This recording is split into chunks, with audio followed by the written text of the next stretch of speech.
As Prince of the Jungle, Simba looks forward to following in his father's footsteps as king one day.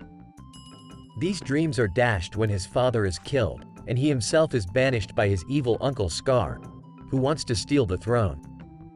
Simba goes to live among friendly forest beasts, growing into maturity while living a carefree existence. His spirited childhood friend, Nala, shows up to shake him from his hippie dream and to convince him to return to the Pride Lands, knock off Scar and reclaim his birthright. Once he does, Simba and Nala are married and continue the circle of life together.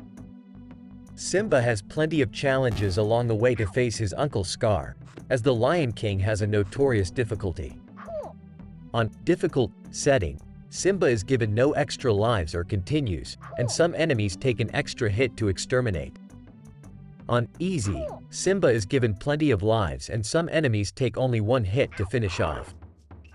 I recommend beginning on normal to make sure one enjoys the conquest, since one can always try again on easy.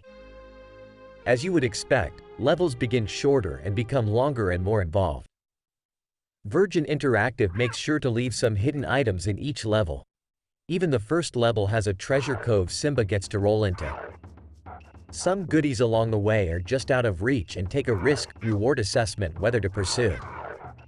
Small bugs which refill Simba's health meter are easy to come by, and a 1-up can typically be found in the open on each level.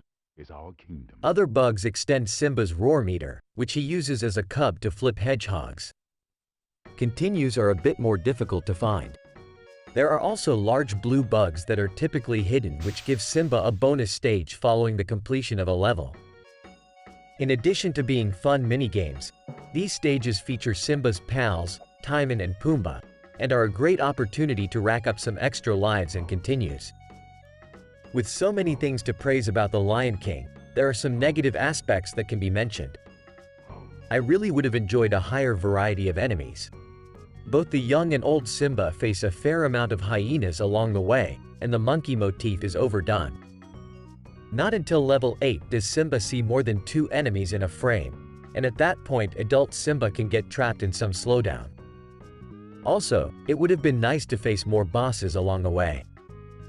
Since we face an apocryphal ape at the end of Hakuna Matata, why not more of those? Finally, and perhaps this is a positive more than a negative, The Lion King is such a good game that one wants more of it. Perhaps the developers merely ran out of story material, but considering a great SNES platformer can have upwards of 50 levels, I would have loved to see more of Simba's world. Overall, The Lion King is a wonderful game that stands the test of time nearly as well as the film from which it was inspired. Virgin Interactive could have cashed in on the success of the film by making a much poorer game, but instead they went the extra miles to make something that has, and will be, played for years. While it is regretfully short and lacks some diversity, it is a visceral experience and the soundtrack is superb. The Lion King is worth returning to again and again.